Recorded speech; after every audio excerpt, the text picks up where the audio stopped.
Hello again, everyone. We're off and running on a beautiful Sunday afternoon here in Miami Gardens. It is Acacia Courtney and Jason Blewett alongside. Sun is out. We are fast and firm, and you just could not ask for a more picture-perfect day to cap this six-day racing week. It is, and in fact, after this, we only have 3 days left in the Gulfstream Park West meet. Will be dark pretty much all of next week for Thanksgiving. I hope you all enjoy your holiday. We'll be back on Friday before we kick things off December 2nd for the championship meet. No question. 13 days out from that Saturday, December 2nd, claiming crown.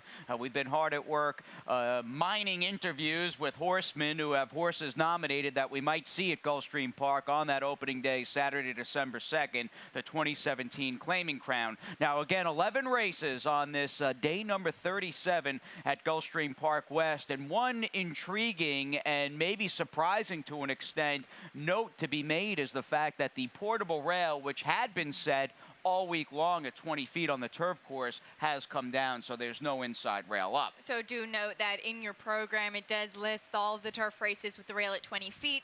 The rail has been taken down, as you said, so they will run along the hedge. So factor that in a little bit with your handicapping. We'll try and keep you updated on how the track is playing throughout the day this afternoon, but do note that that means that a couple of the also eligible horses, as there is more room now on the turf course, will draw in throughout the afternoon. But of course, Chris Griffin will update you on all the scratches and changes. Absolutely, and there aren't that many to be had, and as a result of there being no portable rail, we have a few 11 and 12 horse fields now on the turf going forward throughout the next few hours. So just doing a little housekeeping. We usually do that at this point in Gulfstream Park West today. We'll give you a little rundown as to what's on tap. In fact, we've got a field of 7 right on the button in Sunday's first race on the turf, and that means that opening super high 5 can get underway with the carryover of about $2,200, give or take, almost $2,300. No carryovers in the pick 5s, and of course we have 2 of them on this day number 37. 50-cent wager kicking off at 12 noon or a little thereafter with race number 1. And that carryover, even though Acacia, we've had a couple of singles for the jackpot here and there smattered throughout this week at GPW, no one's taken down the whole pool. No, we still have a carryover growing $67,000 plus in the Rainbow Six. Quite a bit of new money bet into it yesterday, as well as the late pick 5. Yesterday we did have a carryover. Today no carryover, but we do end, as always, with the 50-cent late pick 5. Plenty of things to take part in this afternoon. And the action here in Miami Gardens was pretty darn good yesterday. We had 10 on that Saturday card, and for me, as things wrapped up and the dust and the turf settled after race 10 was official, I think Dan Strike and the ride he got from Misael Jaramillo, they were the 2 stars on the Saturday for me. And you have to imagine that he's going to improve mentally, which he certainly does seem like he needs to do. He's a typical tap-it baby at that. And there was a lot of commotion going on in that race, but Misael Jaramillo, a very, very smart ride, and I think that that's a horse with a pretty big future. Yes, called him Captain Clutch after that ride. He's got 48 wins, by the way, here at the current meet heading into this 11-race program. Now, just for comparison points, only had 31, and I say quote-unquote only 31 a year ago. So I think just looking at Misael in the numbers department, even a cursory glance shows a rider that has certainly gone up in the as far as the coveted stock department, and he should have a big day. We're hoping you have a big day as well with your early pick 5 and Rainbow 6, and sit tight for both those tickets. And what are we doing in the early pick 5? We'll show you my ticket, $36. Race number 1, I think, is a one that you want some coverage in. You have some horses like Southern and Sassy and Kiss the Crown who just cannot seem to get out of their own way sometimes. So using 3 horses to kick things off. Race number 2, there is some experience. Certainly, I think Rethink Me for Rohan Crichton is a player, but it looks like a live first-time starter really could be the key in here. Armando de la Cerda's barn is heated up, and Jason Service has a nice 2-year-old filly that is debuting as well. Now, race number 4, I almost singled Abtal, you can see in the comments, but what the biggest question is that we have to see if this horse can take that very impressive wet track form onto a fast main track. It's not the same just because he won on the dirt, so I'll back myself up with the number 4 all hundreds as well. And then race number 5, you can see That race on November 1st has turned out to be very key. We've now seen 3 horses come back to win Grand Nanuco just the other day, so we'll see if that race continues to be a Monster Key race. Wow, no tale of fancy for you. I felt he was the key to the 5th race, and we'll talk about him. He definitely has some red flags showing today as he goes out and drops in for $20,000 for current trainer Bobby DeBona. But it all begins, of course, with race number 1, a 3-and-up filly mare, $8,000 claimer at 5 furlongs on the turf. And once again, if you're just joining us here on this live Sunday edition of Gulfstream West today, there is no portable rail up on the turf, so they're running theoretically right alongside the hedge, and I'm not going to get cute here, and it does worry me. I mean, playing both sides of the coin, in a way, with her speed and her current sharpness, the big favorite, the number 3, A Square to Spare, almost looks too good, and that's when I think your horse player radar goes up and goes, wait a minute, nothing's that easy in this game, but I'm just going to go with the flow. I think there's a good chance she controls and has just caught the right field as she looks to win 2 straight. She certainly could. I used 3 horses in here. I ended up putting a horse on top that's finished 2nd or 3rd in her last 4 starts, which is not normally the type of horse that I like to take. But I did think, as you said, A Square to Spare is going to be a very short price. Yep. And at a short price, I just don't trust her completely. I think that Lady Greatness from the inside, perhaps she's not as fast sometimes, but she's got the inside post, and Juan Diaz has some speed, and Luna Lunita, second off the bench, has speed to the outside as well. Again, I don't know if they're as quick as A Square to Spare, but she does have to prove herself in here. Southern and Sassy, if she gets the right field and she can close, she certainly has the ability to get it done. She's shown that she's been very good at picking up checks and being right there. Got to take that next step again. And she comes out of a race in which they basically ran, the 6 of the 8 horses in that race ran 1, 2, 3, 4, 5, 6 around the turf course. She checked in 3rd. My point in adding that, tough race to make up serious ground. So she ran well for Antonio Sano, who, by the way, your leading trainer here, entering the final 4 full cards with 16 wins. So Sano's horses been running giant all fall long here at GPW. We turn the page. We get on to Sunday 2nd, and we will, of course, have odds once we get them from Mutuals. And obviously, we've got our picks down there as we get on to this group. A 2-year-old filly, $16,000 maiden claimers at 5.5 furlongs. Now, there's some guesswork to be involved here, Acacia. We go with the field of 7. 5 of these are first-time starters, but in a way, I think when you look at that grouping of firsters, many people are going to see the 5 West Coast Miss and go, well, this isn't West Coast for the West, but you do get a West homebred.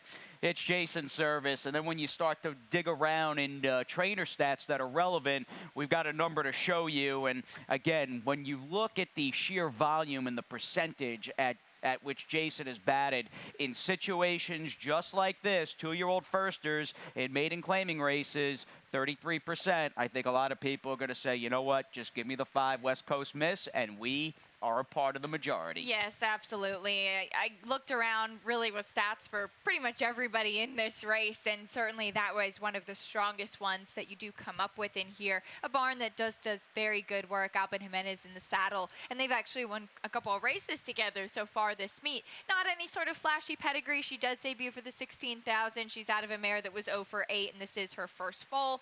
I alluded to this earlier that Rethink Me has the experience, and that certainly could be a feather in her cap. Right. She did show quite a bit of speed running on the fast main track 2 starts back, and she will go back to the dirt today, taking the blinkers off. So we'll see if that speed, if she gets back to that kind of form. She was a solid 3rd 2 back. I like that speed 2 back. I do believe, and like you said with your comment in the early pick 5, for the level, an above-average first or even an average firster is probably going to beat the 2 fillies that have already run. But I do believe Rethink Me will give you her best race today. Mondo de la Cerda's got a firster by High Cotton. As we see Gary and Mary West, who have spent a lot of money and invested quite a bit of time in their lives, they're trying to make a stallion and power broker. It is a numbers game, and they have got quite a few 2-year-olds by that first prop stallion. Now, moving on to race number 3, we get back to the turf course. We're going with the field of 8 in Sunday's 3rd, a 3-and-up $10,000 maiden claimer. Just that one scratch of the number 3, No Biz Win. Now, I may have missed to an extent, at least my first run through, the number 7, who you've got second, Knight Errant. Nick Zito has not started many horses historically here at GPW. He's only had 3 starters over the last 5 years, but he did have a big win Friday afternoon, and that underscores something with Nick winning and winning impressively. We have seen shippers from up north, be it the Big Apple or the Mid-Atlantic, really do well over the last few cards. Shippers really kind of have been dominating, and yes, Nick normally does wait as we get more into the championship meet, but he had Storm Scat on Friday win, as you said, and I remember this horse when he was running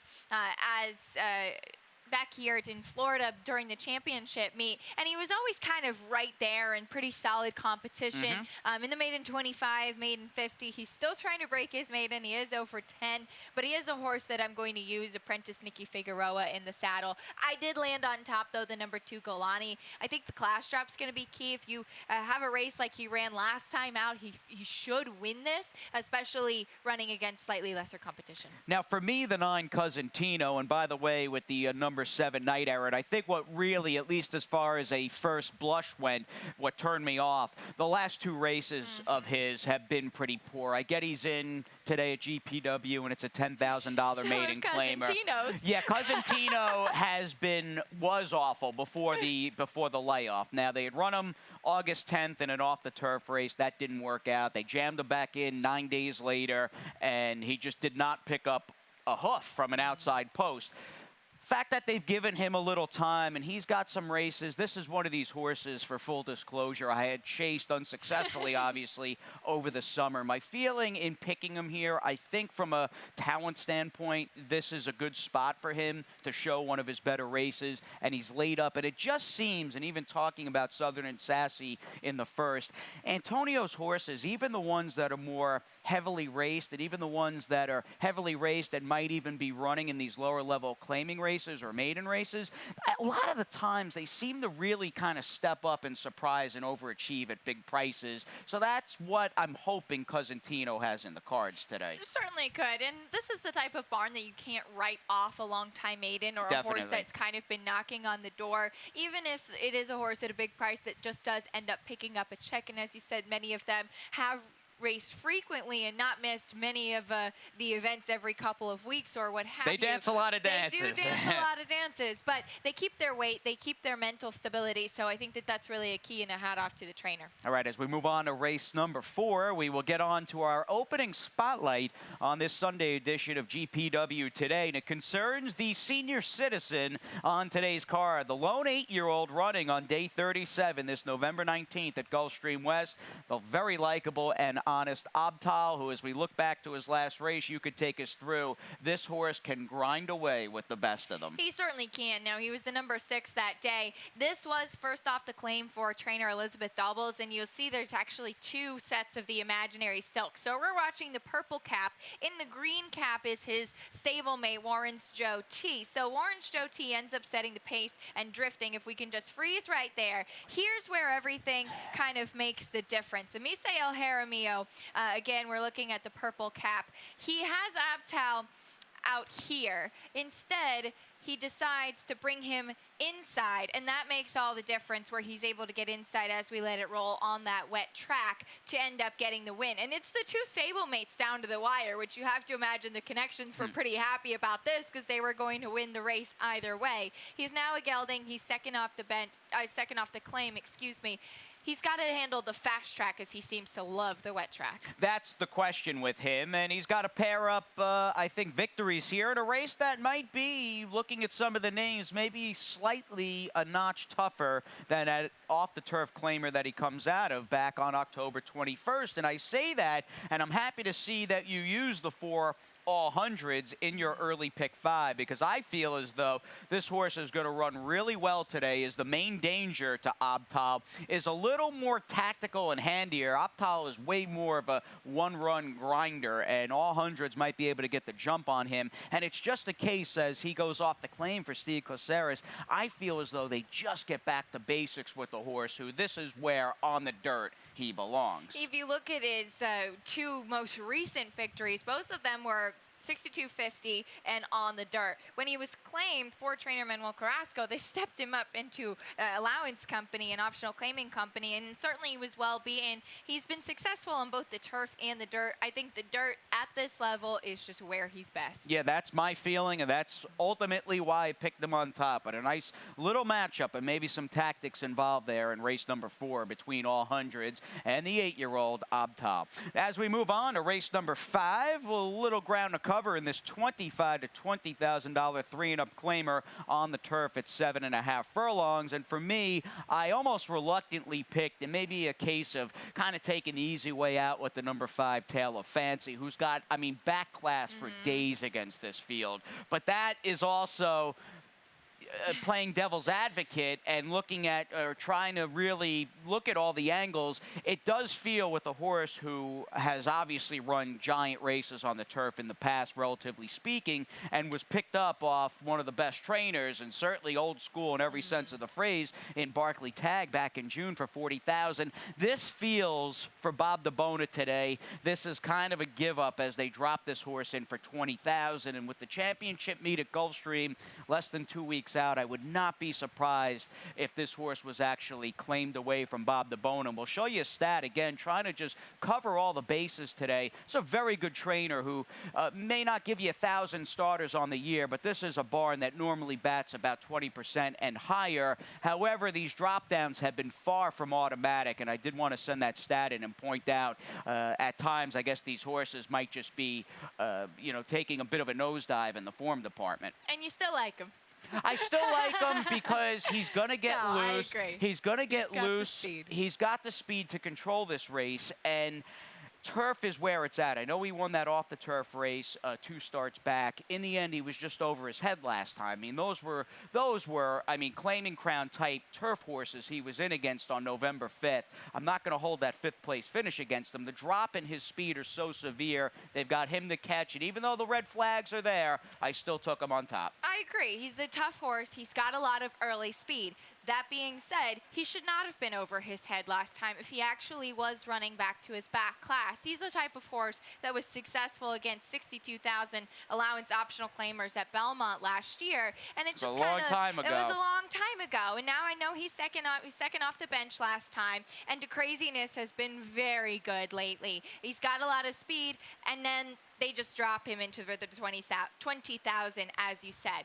I almost used him on the pick 5, trying to keep it affordable. I did end up taking him off, but if he gets loose on the lead, that'll be the key. Now, the number 2, Frontline Page, will backtrack to his last race. I alluded to this earlier. November 1st, race 5 has proved to be a very fruitful race. We're watching the red cap as we pick it up at the quarter pole. We saw second place finisher Thoristic come back to win with the 72 Beyer speed figure. Racing's My Game, and even Grand Nanuco just the other day. Now, if we can just freeze right there, over here, way outside, is Frontline Page, who does end up winning this race. Again, just let it roll. He was closing widest of all in here. So you had a couple of horses setting the pace, and it looked like he wasn't going to get here. A very explosive turn of foot for him. He's going to need some more pace to run at. That's my biggest concern with him. That's why I didn't single him, but I think that he's in the right spot. He could be. He's certainly a live runner with a good post, a good turf rider in Luca Panici, and he's one of a few that I think realistically can win, especially that you're likely getting a favorite in Tale of Fancy, who's on a steady decline. Now, the 8 Salt Mine's got a shot. Again, it's hard to really look past. As this week has progressed, Mid-Atlantic shippers have dominated the races they have been in. Even 2 wins yesterday on the card for trainer Alan Iwinski, and wouldn't it be something if all-around good guy and good horseman Tim Hill's got his 2000 career winner here? I really like this horse in here. I think that he might maybe be overlooked a little bit, or maybe with some of the shippers he will be a little bit shorter price, but comes out of a key race with 2 next out winners. Warm Springs got an 83 Beyer speed figure next time out, and what I also like is that he's been working very well over the Gulfstream Park main track, so getting acclimated to South Florida, plus picks up Tyler. Picks up Tyler. That's his first mount on the afternoon. Spent yesterday riding beneath the Twin Spires at Churchill Downs and lost a tough one by a whisker late in their card at Churchill, riding for trader Shug McGahee. No Shugs on the card, but we do have a rainbow to catch, and we've got a lot more coming your way, including a very good-looking 2-year-old maiden special weight. At ExpressBet, we celebrate the champions that make horse racing great. That's why we provide more ways to bet from more places than ever. We've built an entire family of brands to give players more of the rewards they deserve, give bettors the information they need to win, and provide a community for horse bettors. Because the best way to support the champions of horse racing is to champion horse racing. Express Bet. We are racing. Coming down to the finish with Fort Lauderdale to catch him. They're not going to catch him. Fort Lauderdale, the winner. He went clear at the bell, and he's coming home, turning handspring. Fort Lauderdale, brilliant in the statement master. What a thriller in the British Cup Classic. Fort Lauderdale gets deep, nose and nose to the wire. Fort Lauderdale has won it. And a hearty welcome back on this Sunday edition of Gulfstream West Today. Fast and firm on day 37 at GPW with Acacia and Jason. It is so good to have your company as we get on to race number 6. A lot more coming your way over the next 15 minutes or so, including the Rainbow Six. That begins with the group of 2-year-old maiden claimers. More than $67,000 in the carryover. We'll show you my ticket, and here, $43.20 for me. I'm only using 2 horses to start things off, which does make me a little bit nervous. I didn't use the 7 perspective moment. We were talking about this a little bit in the commercial break. Yes, she's got a lot of early speed. Just the way that she ran last time, she's got to stretch out a little bit in here, and she kind of has just been a little bit of a money burner in her last couple. Using 3 horses in race number 7, which is kick off the pick 5. Going to be going 2 deep in the 8th race. I really do like the number 8 Journey's End on the drop, but backing myself up with Wise Warrior as well. That's a race I think you might even want to spread a little bit more. Race number 9, we have the other service. Trainer John Service has a first-time starter, and then you have some experience with Mark Cassie, who also has a firster in there. Really nice 9th race, the maiden special. 3 deep in the 10th race, another solid allowance race on the card. Some really interesting horses in there. And then 3 deep in the finale. Hopefully we get there. Not exactly an easy cash out, but $43.20. It's not an easy sequence. Forget No, about the it's cash not. out. And the cash out is tough, and there's a number of sort of subset rematches going on in that last race, and one of them concerns Disco Man, and if you sit tight, we'll have a replay of his last win for trader Peter Walder. But in beginning the Rainbow Six with these 2-year-old filly 12-5 maiden claimers at 7 furlongs, I got sucked into the 7 perspective moment off the fact that she's probably by perhaps a good ways lone speed in here. The flip side of that is 7 furlongs. It's a gray area for just about everybody in here on the dirt, and they're all in the same boat. It does worry me, again, being truthful, that she can stay the 7/8. She does have to prove that. She was beaten, very well beaten last time. The winner was ultra impressive, but she does have a lot of early speed, and Edgar Zaya stays up. So that's the good stuff with her. She debuted at Special Weight Company. She's been kind of steadily dropping down. She's now running for the 2nd time for the 12-5 tag. So we'll see if she can stretch out. We'll see if today is the day for her. I did take a stab with the number 8 Sammy Senorita. She is dropping in class and also trying the dirt for the first time, but she's a 2-year-old by Rattlesnake Bridge.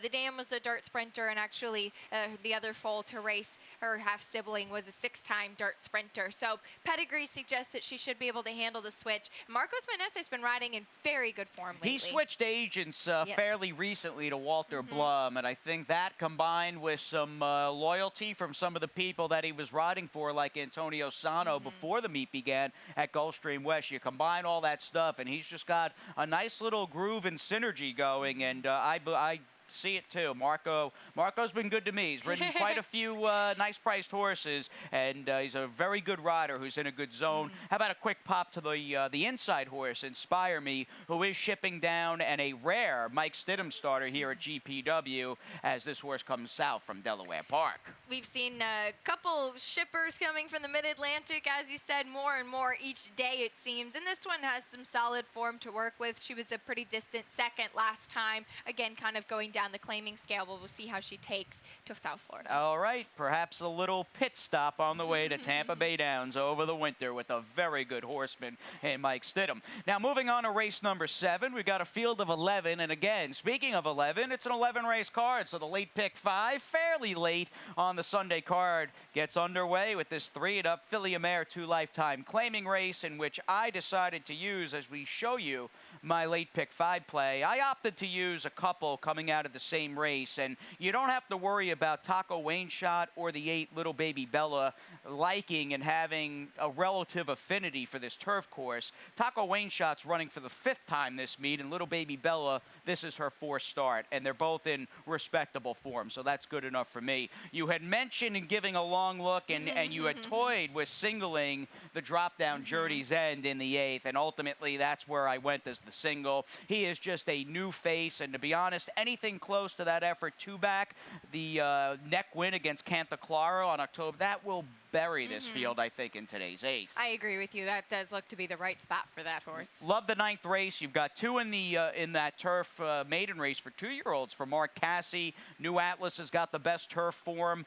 Race is pretty much dominated by first-time starters, and I saw fit to use New Atlas as sort of defensive use, and I used 3 other firsters who have good connections and good pedigrees as well. 10th race, just 2 for me in there. Little worried about leaving out the 4, Flora Fantasy, because she's coming out of a good effort against a fairly consistent and classy horse and working Carol Kay, but I found a humongous stat on Jason Service, surprise, surprise, and the 1 Mighty Patient. Wait till you see that number. I also use Koquiva Koa, who's got some questions, but if she can rebound to her better races over a dry track, I think the dry track for her might really be the story today. She has not really had some racing luck as far as the weather gods do go lately, but she is the more seasoned one in that field, so maybe that experience will help her. And a plot line in that last race that we will see quite often in the next few weeks here in South Florida. It's the locals, the year-round Floridians running against a bunch of snowbird shippers. So a lot going on in the final 5 races, and why don't we take a look at Little Baby Bella, Taco Wayne Shot, and even Don't Believe Watch, who are all coming out of the same race and kind of finished as a team right next to one another. They did, and we'll highlight, of course, Little Baby Bella in this race. This was back on November 3rd. Little Baby Bella was the number 5 that day, but as you said, a couple coming out of this race as we pick it up from the quarter pole. And if we can just freeze right here, here's Little Baby Bella on the outside, and what I liked about her performance is that it's kind of a tale of 2 trips. Right here is the number 2 Promiscuous Force. You can see it was the 3-2 favorite that day. Wired the field, and as we let it roll from here, you had a horse that was coming from far back off the pace to a horse that wired the field. Some of the other horses in this race were kind of right there in the catbird seat, but I thought it was Little Baby Bella who really made up the most ground, had the most taxing trip on the outside, and made that first move into the pace that wasn't coming back. If she runs back to this race, and we can take that turf race at face value, I don't see how Taco Wayne Shot, it might be close, but I don't see how Don't Believe Watch and Taco Wayne Shot beat her, because for all the reasons you pointed out, she had the worst trip and ran far better. Not that the others ran poorly, they had a lot more go their way than Little Baby Bella with that big bid around the far turn. I could see in a way almost leaning on her if you were playing and wanted a trim or maybe play some backup tickets. So we'll take Gaffleone and Carlo Vaccarezza in race number 7. As we continue on, it's race number 8 on the program. Sun is out here in Miami Gardens as we get on to this 3 lifetime 3-and-up claimer on the dirt at 3/4. And the one thing that really grabs hold of you, whether you like the horse or not, or think Journey's End is vulnerable as a short price favorite, the claiming tags today are $6,250, and this horse, the son of the late Wildcat Air, has been plying his trade against much better and much richer. Yes, he certainly has. He's been running against double the claiming tag in his last couple of starts, so they do slice the tag in half, drop him down to the $6,250 level, but I like that Edgar Zaya stays, and that race 2 back, as you said, he beat Cantaclaro, who's been in fantastic fantastic form lately. It's really been crazy. He's won 4 of his last 5. He has, and both on a wet track and on a fast track. So that's a horse that's just moving in the right direction. Now, Journey's End was well beaten last time. Had a little bit of a trouble at the start, but I think that it was just kind of a case of a horse that maybe rebounding a little bit off of that big performance 2 back. I think he's in the right spot on the drop. Yeah, this is a great spot. Assuming he runs close to what he's capable of for Ron Spatz, I don't think he can lose this race. I mean, maybe let me rephrase that. He's just way the horse to beat if he runs close to his ability. Yes, he you know, is. I mean, Absolutely. we are dealing with low-level claimers, and at times they can be inconsistent, not the backtrack. But again, if he runs close to what he's capable of, there's a good chance he's just going to be too fast for these. Now, I tried to open things up, at least as far as playing the exactas, and you did as well, trying to beat the likely second choice in the 7 Hopetown, who just strikes me as a turf horse who has really gone off form as he drops down to the bottom and tries the dirt. Not my cup of tea with how he looks over his last couple. I loved him on the turf, those couple wins he had, one with trainer Peter Walder. I thought that he was pretty solid after that, and his last couple of races just did not show that same kind of punch and the same kind of power that he did have. So he's 0 for 2 in his dirt races. I just kind of took a wait and see and used him further down, as you did too. Both got a little cute in the exacta. I used the 3 Wise Warrior, who I thought was actually a very good 4th last time, just missed for 3rd, and had a nice win for the non-winners of 2 back. Yes, our second place finisher, hopefully behind the number 8 Journey's End, because I singled that horse. They Yes. come out of the same race. We need your single. Yes, we need my single. Bully Winkle is my second spot horse here for Tammy Levy, whose horses have had a good couple of days. Very good trainer, and I do think you get Bully Winkle's 3rd time out for Tammy, his best race today in race number 8. Now, as we get on to the 9th, we've got some time here, and that's a good thing as we bring on this $50,000 2-year-old maiden special weight at 5 furlongs. We go with a field of 9. You can take out the MTOs, and Mark Casse, no matter who you like in this race or who you might think will run well first out, Casse is the major part of the discussion because he doesn't have just New Atlas, who hands down has the best turf form. He also has the firster Shanghai Noon, who's got Gaffleone. He does. Now, my biggest question with this is that in general, I certainly respect the barn. I just like to see one after Mark Casse first-time starters on the turf in particular. The numbers are significantly lower with his turf firsters. They normally tend to need a race or even 2, just from noticing throughout the winter. Now, this one, high price purchase, certainly. I did go with the experience, but these are some really nicely solid bred horses in here. And you see Gary Barber, he continues to just build up his racing empire. First horse I've seen with Mr. Barber as far as having a partner in Kinsman's stable. It's kind of neat seeing those 2 titans team up. And as far as just giving you a little background here on Shanghai Noon, who's by Shanghai Bobby, first crop stallion who's had an okay season thus far, standing at Coolmore. Nice breeze in the air, you can tell as well. It is just a perfect day for thoroughbred racing as we get you up to speed with Shanghai Bobby, who's had a couple of turf winners in his first crop. Now, this colt was, and I've never seen that before. They had entered him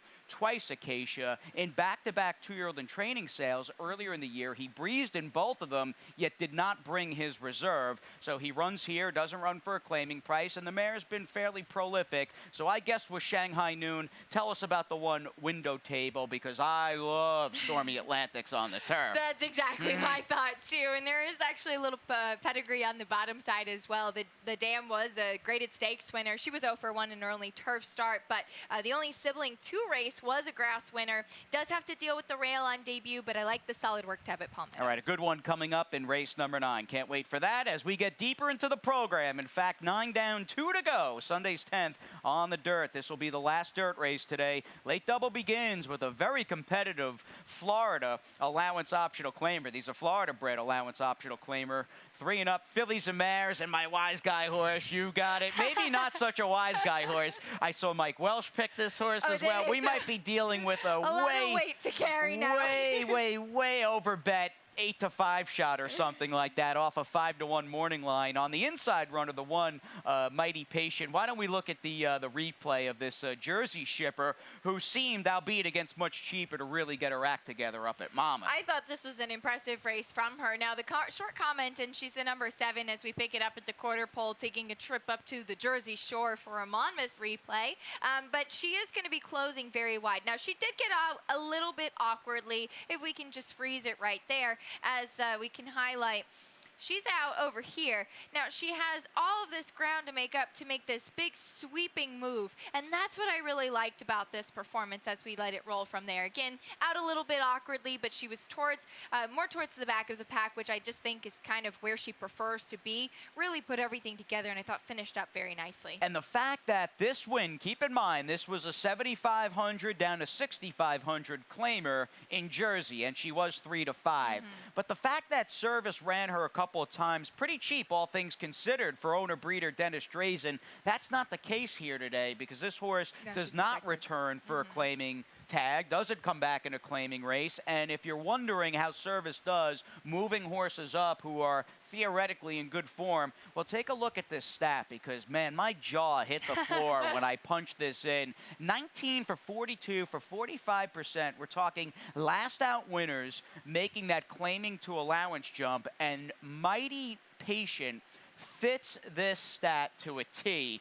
That won me over. I'm sure you saw the same stat. Mike Welsh evidently had the same idea. So we all picked our wise guy horse, who, again, is going to be probably a little over bet. But let's just go with the flow as she looks for a hat trick. Who else do you look at in here? Do you like Coquivacoa at all? I do. I kind of went with the old 1, 2, 3 as far as my top couple. As I think Italian Smile might be a little bit of the sneaky in here. She's got a lot of speed, and she goes back to the dirt. The Dam was a dirt winner, and that's where she broke her maiden very impressively at Monmouth. So we'll see how the Monmouth shippers do. That's the theme in here. But Coquivacoa's got speed as well. You cross off those last two in the slop, and she won at this level a couple starts back, which I do think is really key in here. I'm hoping it is key. I think she's going to run a big race. I used her in that pick 5 spread and a pivotal race to an extent today for Coquivacoa as she finally gets on a dry track for Tammy Levy. Race number 11 as we wrap things up. No rest for the weary. An extended card today in a big field of 3 lifetime $8,000 turf claimers on the grass, of course, at 1 mile. The 3 Disco Man commands a lot of respect. And Acacia basically see this race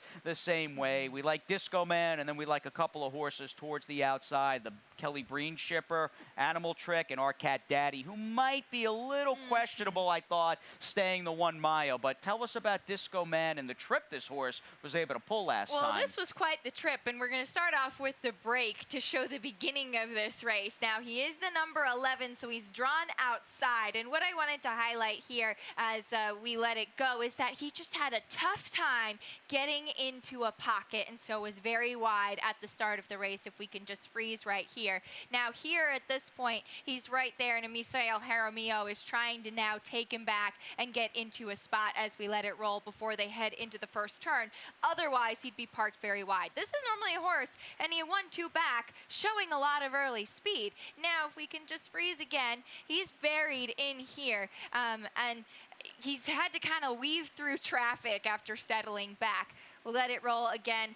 Another textbook ride, really, by Misael. He gets him in between horses. This is not a position that a lot of horses like to be. Comes up the rail, does manage to pull away and get the win in here. I think he showed another dimension last time. He definitely did. A great replay to pull. And this horse, any questions or reservations that you may have had? I certainly had them. Even after this horse broke his maiden at 7.5 furlongs, I said, maybe he got lucky against an overmatched field. I want to see him do the trip again. And sure enough, 2 turns seems to be the answer for Peter Walder, so that's good enough for me. But give us a little update on the Kelly Breen horse, Animal Trick, who comes out of a race, at least on Bayer, at the Big M that came up insanely fast with an 80. Very fast. If he runs back to that, then it's kind of over in there with that 80 Bayer speed figure. What I do like is that it's not totally out of the blue. He'd been running mid-70s pretty consistently prior to that. Now, he certainly on form is consistent with his speed. speed, maybe not as consistent with how he finishes. So we'll see how he ships in. But I did like him in his early speed. Sounds good. Yeah. Fun half hour with you. Absolutely. And all of you, we really appreciate your company here at Gulfstream Park West. Thanks for supporting the product. Chris Griffin coming up next. We've got Ron Nicoletti with us all afternoon. And all of you, hopefully, have a great Sunday. Chris is up next now with Scratches and Changes.